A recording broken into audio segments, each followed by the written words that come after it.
نحمدہ و نصلی علی رسولہ الکریم اما بعد اعوذ باللہ من الشیطان الرجیم بسم اللہ الرحمن الرحیم۔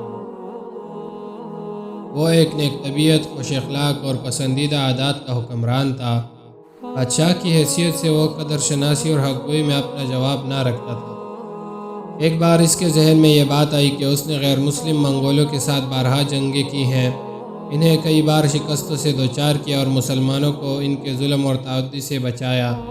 اس لیے اگر مساجد کے امام منبر پر اسے المجاہد فی سبیل اللہ کے لقب سے یاد کرے تو یہ کچھ نامناسب نہ ہوگا۔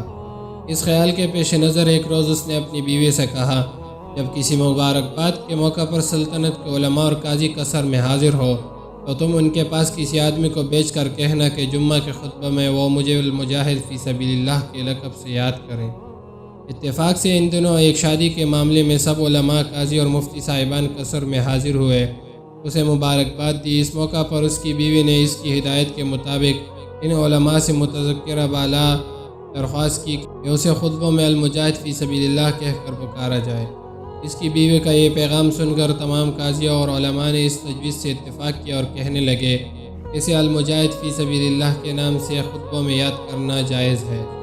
آخرکار مہینے کی پہلی تاریخ کو جب یہ قاضی اور علماء ایک جماعت کی صورت میں اس کی خدمت میں دستبوسی کے لیے حاضر ہوئے تو علماء کے سربراہ قاضی فخر الدین نے اس سے درخواست کی، ہم تمام علماء، قاضی اور مفتیوں کی یہ خواہش ہے کہ کیونکہ آپ نے بارہا غیر مسلموں کے ساتھ جنگ کی ہے، اس لیے آپ کے نام کے ساتھ خطبوں میں المجاہد فی سبیل اللہ کا اضافہ کر دیا جائے۔ یہ سن کر وہ جو اس وقت شہنشاہ تھا زار و قطار رونے لگا اور ان علماء اور قاضیوں کو مخاطب کر کے کہنے لگا، اپنی بیوی کو میں نے اس طرح متوجہ کیا تھا اور اس نے میری ہی ایما پر آپ لوگوں سے یہ درخواست کی تھی۔ پھر اپنی بیوی سے اس موضوع پر بات چیت کرنے کے بعد میں نے اپنے اس ارادے پر تنہائی میں غور و فکر کیا تو مجھے اپنے ان الفاظ پر بڑی ندامت ہوئی۔ میں نے سوچا کہ میں اپنے آپ کو ہرگز اس لقب کا مستحق نہیں سمجھتا۔ میں نے اب تک جتنی بھی جنگیں کی ہیں ان میں سے کوئی بھی جنگ ایسی نہیں تھی جو خداوند قدوس کی رضا، شوق شہادت یا کلمہ اسلام کو بلند کرنے کے لیے کی گئی ہو۔ میں نے ہر لڑائی اس مقصد کے پیش نظر لڑی کہ میری شہرت میں اضافہ ہو اور مجھ پر زیادہ سے زیادہ اعتبار اور اعتماد کیا جائے۔ اس موقع پر علماء کرام اور قاضیوں نے ہر چند اس کے شکوک رفع کرنے کی کوشش کی اور المجاہد فی سبیل اللہ کا لقب اس کے لیے استعمال کرنے کی اجازت طلب کی، لیکن اس نے ان کی ایک نہ مانی اور کہنے لگا، میں اس لقب کے قابل نہیں ہوں اور خطبوں میں میرے لیے یہ لقب ہرگز استعمال نہ کیا جائے۔ اپنے آپ کو اس لقب کے قابل نہ سمجھنے والا ہندوستان کا سلطان جلال الدین خلجی تھا، جو ہجری 688 میں ہندوستان کا بادشاہ بنا۔ خلجیوں کی اصلیت سے متعلق مورخین کی مختلف رائے ہے۔ ایک گروہ کا کہنا ہے کہ خلجیوں کا طبقہ چنگیز خان کے داماد کالج خان کی نسل سے ہے۔ ان مورخین کا کہنا ہے کہ کالج خان اپنی بیوی سے جو چنگیز خان کی بیٹی تھی کسی وجہ سے ناراض ہو گیا، لیکن اس نے چنگیز خان کے خوف کی وجہ سے اپنی ناراضگی کو ظاہر نہ کیا، اس لیے وہ بظاہر تو ہر طرح سے اپنی بیوی کو خوش رکھنے کی کوشش کرتا رہا، لیکن باطن میں اپنے لیے کسی اور ہی جائے پناہ کو ڈھونڈتا رہا۔ لیکن اس کی سمجھ میں کچھ نہ آتا تھا کہ وہ کیا کرے، یہاں تک کہ وہ زمانہ آ گیا جب چنگیز خان دریا سندھ کے کنارے سلطان جلال الدین شاہ کی تباہی میں مصروف ہوا۔ ایران اور دوسرے علاقوں کی مہمات سے فارغ ہو کر وہ اپنے وطن واپس چلا گیا۔ کالج خان نے چنگیز خان کی غیر موجودگی میں غور اور جرجستان کے پہاڑی علاقوں کا بغور جائزہ لیا اور اس علاقے کی مضبوطی اور استحکام سے پوری طرح واقفیت حاصل کر لی۔ ایک روز موقع پا کر کالج خان اپنی بیوی، بچوں اور اہل قبیلہ کو جو تعداد میں تقریباً 30,000 کے لگ بھگ تھے ساتھ لے کر چنگیز خان سے جدا ہوا اور اس پہاڑی علاقے کی طرف فرار ہو گیا اور وہاں مستقل قیام اختیار کر لیا۔ کچھ ہی دنوں میں کالج خان نے بہت قوت حاصل کر لی۔ چنگیز خان کے انتقال کے بعد اس کے وارثوں نے کالج خان کی طرف کوئی توجہ نہ کی اور اس کا نتیجہ یہ ہوا کہ کالج خان کی اولاد اور اس کے قبیلے کی قوت اور طاقت میں روز بروز اضافہ ہوتا چلا گیا۔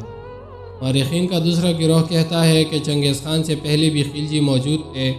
فوری فرمانروا اور اس کے بعد غلاموں کے دور حکومت میں خلجی گروہ در گروہ ہندوستان آ کر شاہی ملازمت اختیار کرنے لگے۔ ان خلجیوں میں سے بعض افراد نے بہت اقتدار اور رسوخ حاصل کیا اور وہ شاہی امراء اور اراکین سلطنت کے معزز عہدوں تک پہنچے۔ ان خلجی امراء میں سلطان جلال الدین فیروز شاہ اور اس کے بھائی محمود خلجی کا باپ کالج خان بھی تھا۔ کہا جاتا ہے کہ کالج خان کی نسبت سے پہلے انہیں خالجی کہا کر پکارا جاتا تھا۔ لیکن کثرت استعمال سے یہی لفظ خلجی سے بگڑ کر خلجی بن گیا۔